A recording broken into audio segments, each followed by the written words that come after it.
Many people find themselves irresistibly drawn toward the messages that are contained within prophecy. Many of these prophecies have been fulfilled with unnerving detail and accuracy, and yet heated debate still continues on exactly what they're trying to say. Is mankind being warned of something? And we begin our quest at the greatest archaeological monument of all time, the Great Pyramid on the GIZA Plateau in ancient Egypt.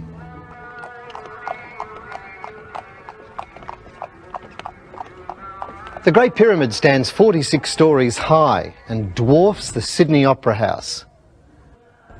If it were set down in New York, it would occupy 13 city blocks, while the Empire State Building, although taller, covers only half a city block.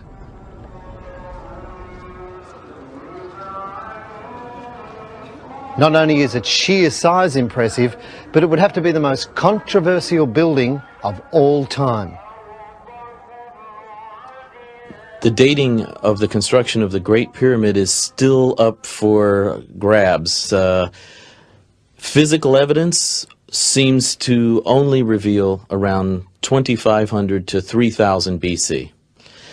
But astronomical evidence that has surfaced recently indicates it could be 10,450 to 10,500 BC. And of course, that fits with Edgar Cayce's dating of the whole Giza Plateau, particularly the Sphinx and the Great Pyramid. Edgar Cayce, who died in 1945, was known as the Sleeping Prophet because of his ability to fall into a trance-like sleep during which he would seize visions. He is regarded as one of the foremost futurists of the 20th century. According to the Edgar Cayce material, the Giza Plateau was built by the remnant of an ancient civilization prehistoric to all the evidence that we currently have today.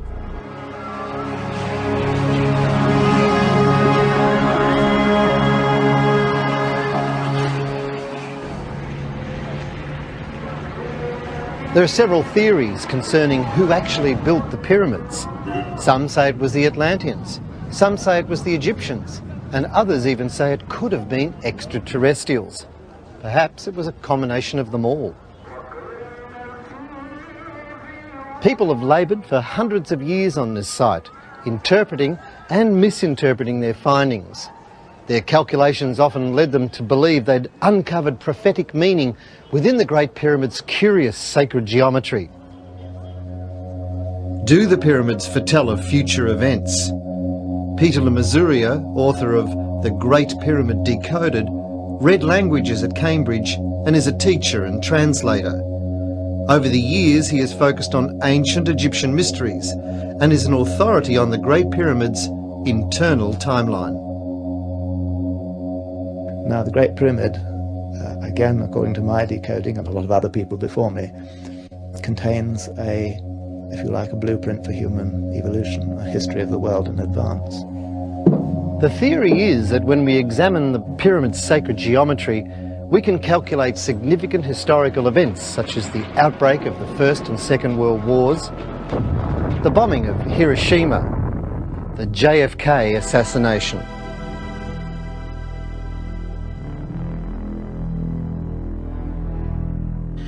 Every pyramid inch equals 1 year in time through the earth.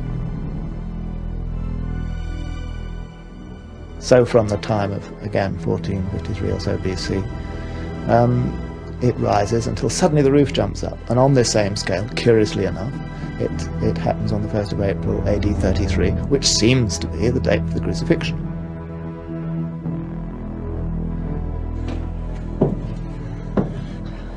About here would be about 2 BC, and up here would be around about 29 AD, which of course is when Jesus started his ministry.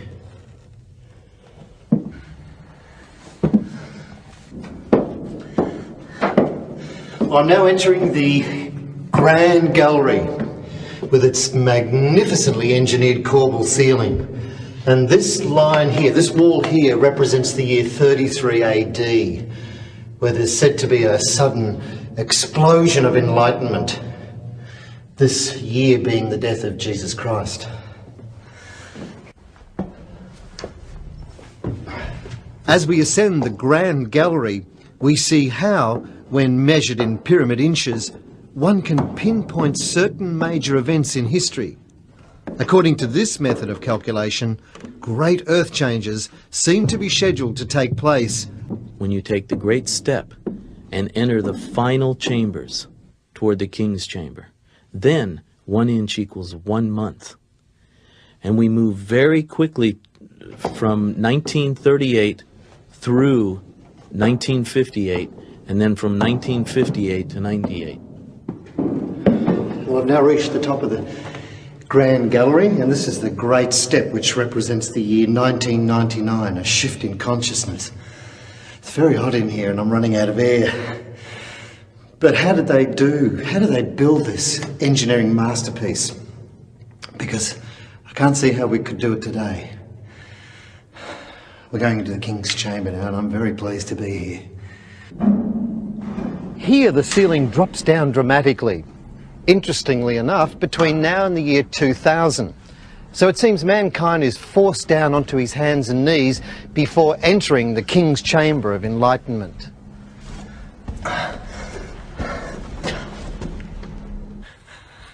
And finally, this is the King's Chamber. Right here I'm standing under the apex of the pyramid and its supposed sarcophagus or open tomb. It symbolises the new age, the golden age. But then above that there are 5 more chambers, which rather suggests 5 more dimensions of consciousness, culminating in an upward arrow, which may suggest that's where we're supposed to be going. We've looked at several theories as to who may have built the pyramids and at the apparent accuracy of the pyramid's internal timeline, which indicates catastrophic earth changes around the turn of the century.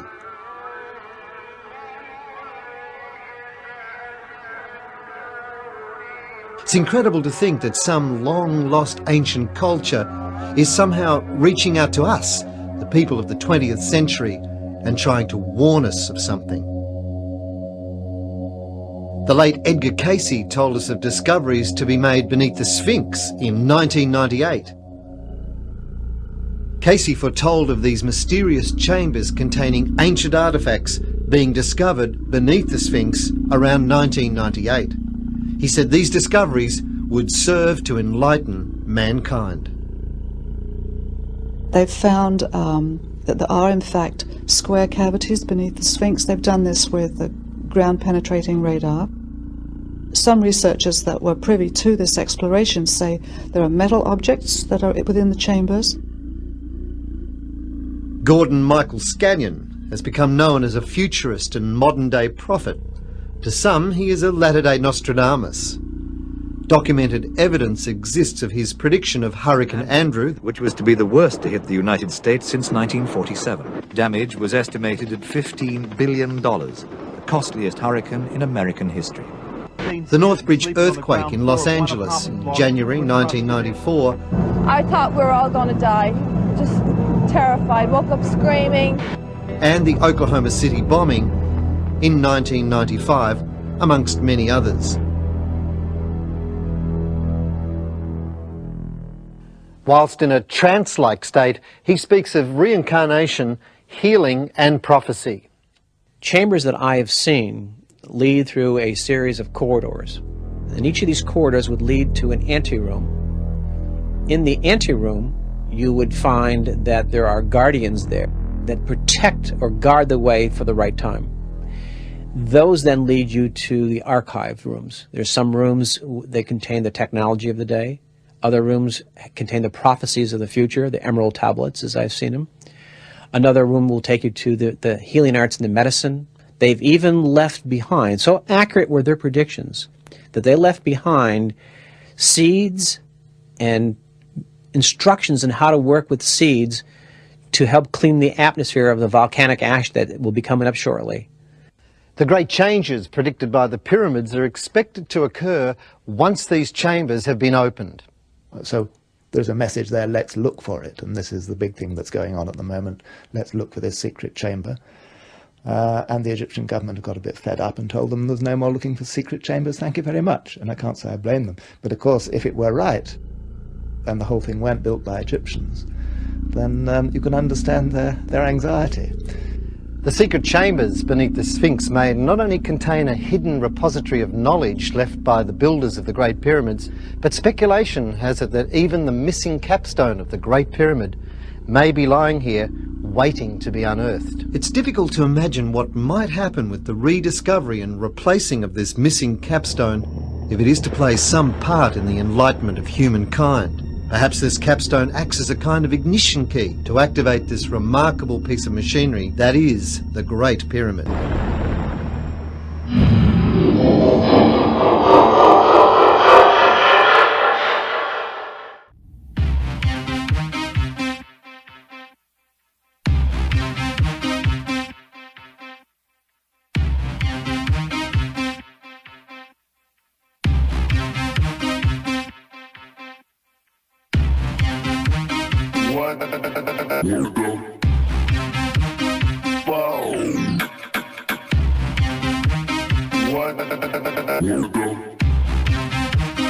What the fuck?